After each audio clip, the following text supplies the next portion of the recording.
Hello guys, আজকে একটা special জিনিস জানবো। বলো তো কি?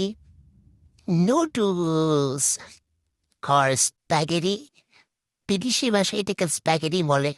সো ফার্স্টে আমি ফ্রাই প্যানটা দিয়ে দিব, তারপরে ফ্রাই প্যানটা গরম করে আমি তেল দিয়ে দিব, অর্থাৎ অলিভ অয়েল দিয়ে দিব।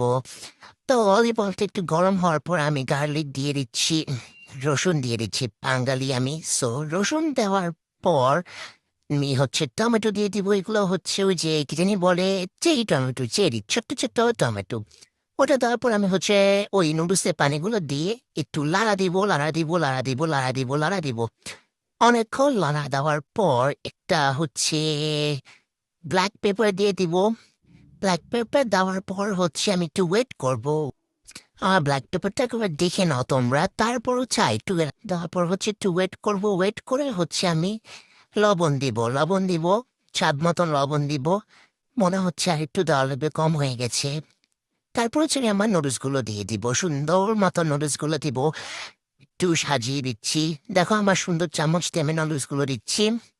আর একটু দিচ্ছি, একটু পড়ে গেছে। নুডলসগুলো দেওয়ার পর আমি লাড়া দিব, সুন্দর মতন লাড়া দিব, লাড়া দিব, লাড়া দিয়ে এখন আমি একটু ফালিয়ে দিয়েছি, ওটা একটু একটু পরে মুছতে হবে। তারপর একটু ধনিয়া পাতা দিয়ে দিলাম, ধনিয়া পাতা সুন্দর মতন কুচি কুচি কুচি কুচি করে কেটে দিয়ে দিলাম। দিয়ে দেওয়ার পর সুন্দর মতন আমি আবার লাড়া দিব। লাড়া দেওয়ার পর আমি এটাকে একটু দেখতেছি কেমন হয়েছে। আমি আমার রুমালটা খুঁজে নিয়েছি, এটা কই গেল কই গেল, ওই ময়লাগুলো আমার পরিষ্কার করতে হবে। ওই যে আমি আমার গোলাপি রুমালটা পেয়ে গেছি, একটু মুছে দিলাম, কারণ কেমন যেন লাগতেছিল, ভিডিও করতেছি তো। মুছে দেওয়ার পর আমি একটু উঠিয়ে দেখছি আমার বুঝতে সিদ্ধ হয়েছে নাকি। ওয়াও, কি সুন্দর স্মেল! নাও তোমরা খাবা, নাও নাও নাও, খাও, অনেক সুন্দর স্মেল।